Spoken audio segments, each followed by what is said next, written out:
সিরাজগঞ্জের বেলকুচি কলেজ মোড় হতে আজুগড়া জামাত মোড় পর্যন্ত ওয়াপদা সংরক্ষণ বাঁধের উপর নির্মিত আঞ্চলিক সড়কের বেহাল দশা।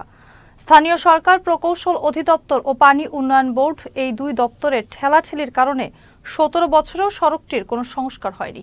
সড়কটি চলাচলের অনুপযোগী হয়ে পড়ায় লক্ষাধিক মানুষের দিন কাটছে চরম দুর্ভোগে। সিরাজগঞ্জ প্রতিনিধি পারভেজ আলীর পাঠানো তথ্যচিত্রের ডেস্ক রিপোর্ট। সড়কটির বেহাল দশা, দেড় যুগে হয়নি কোনো উন্নয়ন কাজ। সিরাজগঞ্জের বেলকুচি সরকারি কলেজ করইতলা মোড় থেকে আজুগড়া জামাত মোড় পর্যন্ত খানাখন্দের কারণে সড়কটি চলাচলের অযোগ্য হয়ে পড়েছে। দুর্ভোগ পোহাচ্ছেন ওই সড়কটি ব্যবহারকারী লক্ষাধিক মানুষ। সড়কের দুই পাশের মাটি সরে যাওয়ায় প্রতিদিনই অটো ভ্যান, সিএনজি সহ অন্যান্য যানবাহন চলাচলের সময় উল্টে গিয়ে যাত্রীরা দুর্ঘটনার শিকার হচ্ছেন।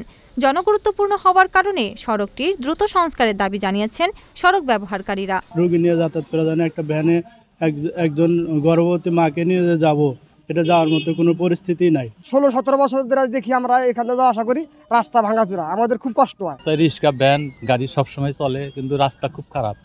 এটা উদ্যোগ নিছিল অনেক আগে, একবার করছিল, কিন্তু 2 বছর যায় না, আবার সেই এরকম ভেঙে শেষ হয়। এসে কয় যে তোমরা হিন্দা চলো, রাস্তা করে দিব, খালি করে দেয়, কিন্তু দেয় কিন্তু কিছুই করে না। বিগত 5 বছর ধরে এই রাস্তাটা কেউ সারে না, এই সারার মতো লোকও নাই। 17-18 বছর ধরে রাস্তা ভাঙ্গা, মনে করেন যে আমরা তো যাতায়াত খুব কষ্ট। বাড়িতে যাবো একটা মাল নিয়ে, গাড়িতেও যাবেন নিয়ে আসা না। আমার রাস্তাটা মনে করেন যে এমন একটা রাস্তাটা পেয়ে দিবেন যে ভবিষ্যতে জানি রাস্তাটা ভালো থাকে। 1 থেকে 1.5 লক্ষ মানুষ আমাদের এখানে সমাগম হয়, তারা এত সাফার করে যে এইটুক রাস্তার জন্য বিরক্ত হয়ে যায়।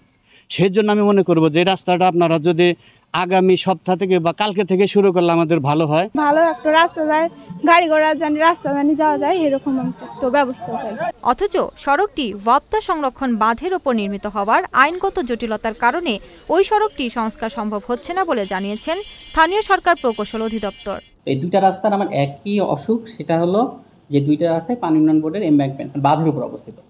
তো এই বাঁধের উপর অবস্থিত হওয়ার কারণে এই রাস্তাগুলো আমরা পানি উন্নয়ন বোর্ডের অনুমতি ছাড়া করতে পারি না, এনওসি ছাড়া করতে পারি না। তো আমার যেটা মনে হয় যে পানি উন্নয়ন বোর্ড যদি বাঁধের মেরামতটা আগে করে দেয়, তখন আমরা রাস্তাটা মেরামত করতে পারবো।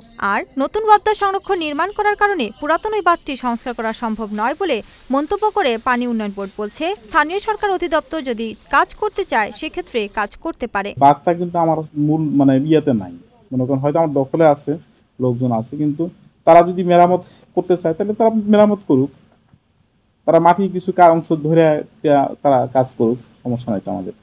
কিন্তু সমস্যা হলো আমরা একটা পরিত্যক্ত বাঁধকে আমরা মেরামত করে দিব আর একটা ডিপার্টমেন্টের রাস্তা করার জন্য, এটা তো আসলে আমাদের ফান্ডিং করবে। সব প্রতিবন্ধকতা এড়িয়ে সড়কটি সংস্কারের মাধ্যমে লক্ষাধিক মানুষের চলাচলে ভোগান্তি দূর করা হবে এমন প্রত্যাশা স্থানীয়দের।